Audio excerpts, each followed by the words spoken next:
صبح امروز در همه دانشگاه‌های عالی و مؤسسه‌های تعلیمی میانه و ابتدایی کسبی و مؤسسه‌های تحصیلات میانی عمومی حدود ولایت سوخت روز دانش و درس صلح خوب و خاطرماند دایر گردید. با شکرگزاری از صاحب استقلالی کشور و صلح و وحدت پایدار، سخنرانی پیشوای ملت را بخشیده به روز دانش در همین مؤسسه‌های تعلیمی قلمرو ولایت، نمایندگان مقامات اجرایی حکومت دولتی ولایت و شهر و ناحیه‌ها، خوانندگان و آموزگاران و راهبریت مؤسسه‌های تعلیمی نوابسته از شکل مالکیتشان تماشا کردند. سخنرانی پیشوای ملت را بخشیده به آغاز سال خوانشی 2023-2024 آموزگاران و خوانندگان مؤسسه تحصیلات میانی عمومی رقم 18 ناهید بابوجان غفوروف نیز تماشا کردند و اومید به دستگیری و غمخوری‌های حکومت جمهوری تاجیکستان نسبت ساحه معارف و تامین رشد این ساحه حیاتاً مهم اندیشه‌های خود را بیان نمودند.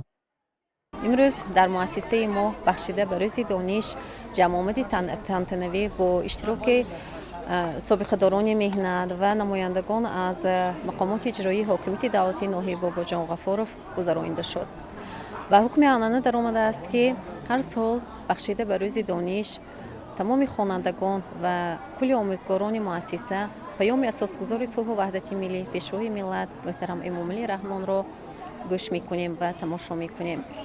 در پرتو دستور سفارش های اساسگذار صلح و وحدت ملی محترم امام علی رحمان ما کل آموزگاران تصمیم میگیریم در آینده هم کوشش میکنیم که باز هم صفت تعلیم و تربیه را بهتر نموده خوانندگان را در روحی و تندرستی خدمت به وطن تربیه نماییم.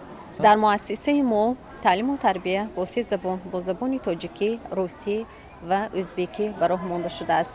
عین حال در مؤسسه 1800 نفر طالب علمان به تعلیم و تربیه فرا گرفته شدند و 70 نفر آموزگاران سابقه دار و متخصصان جوان به تعلیم و تربیه سهم اندازند. در مکتب تاجیکی روسی به نام آنتون پاولویچ چخوی شهر خوجند نیز بخشیده به روز دانش جمع آمد تنتنوی برگزار شده. درس صلح در سطح بلند دایر گردید. Российско-таджикская школа имени Антона Павловича Чехова приветствует всех присутствующих. Сегодня мы вновь открываем дверь в мир знаний и открытий, в удивительное и неизведанное пространство. В нашей школе начинается новый учебный год. Если в количество российских учителей агар соли гузашта шумораи муаллимон ҳамагӣ 7 нафар бошад, пас имсол ба 20 нафар 3 баробар зиёд шуд. инҳо муаллимони синфҳои ибтидоӣ, муаллимони забони русӣ, тарих, ҷамъиятшиносӣ, муаллимони математика, физика, химия, биология, яъне муаллимони ҳамаи фанҳо ба назди мо омаданд.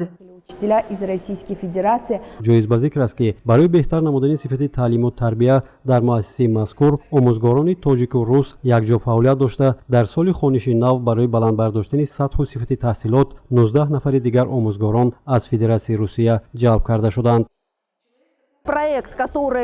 кушода шудани мактабҳои русӣ бисёр муаллимон ва талабагонро роҳбаланд кард. мехоҳам барои ин ба ҳукумати ду кишвар ташаккур гӯям. соли дуюм аст ки дар мактаби ба номи чехов кор мекунам. ман ҳамчун омӯзгор аз русия хеле шод будам ки бачаҳо фанни маро дӯст медоштанд ва натиҷаҳои хуб доданд. Было очень приятно. در برابر مؤسسه‌های تعلیمی دولتی، سهم مکتب و کودکستان‌های غیر دولتی و خصوصی امروز در تعلیم و تربیت نسل نورس نظررس ارزیابی گردیده، جلب آموزگاران از کشورهای خارجی دور نزدیک سال از سال زیاد می شود. بنا به اطلاع مسئولین خانه فرهنگ روس‌ها در شهر خوجند، در مجموع امسال در حدود ولایت 50 نفر آموزگاران از فدراسیای روسیه به کار قبول کرده شدند. آموزگاران از آفریقا، انگلیا، امریکا و چین امروز در بازار تعلیمی ولایت سوخت طلبات دارند. در کالج نوی اینواسیونی جوانی از 20 نفر آموزگاران 2 نفرشان خارجی بوده. در نظر است که تا آخر سال 2 نفر آموزگاران دیگر به مکتب می آیند. آنها اساساً در صنف‌های ابتدایی و میانه از فن زبان انگلیسی درس می دهند. تابی نونگوی 50 ساله آموزگار از آفریقا نخستین بار به تاجیکستان آمده است. از دعوت به کار راضی شد، زیرا وی به هم پیوستن سفر و تعلیم را دوست می دارد. من از کنی آفریقا هستم. من کسب آموزگاری را انتخاب کردم زیرا من دانش دادن را دوست می دارم. من فعالیت مهنتیم را در آفریقا آغاز نموده 10 سال در چین، بعداً ترکیه و حالا در مکتب تاجیکی درس می دهم. تا به اینجا آمدن من حتی نمی دانستم که تاجیکستان کجاست. من با آموزش تاریخ، ادبیات و البته زبان شروع کردم. برای من این یک تجربه است. من یک معلم عادی هستم. بعضا سختگیر و هم مهربان شده می توانم. And then once you communicate, then we can go further.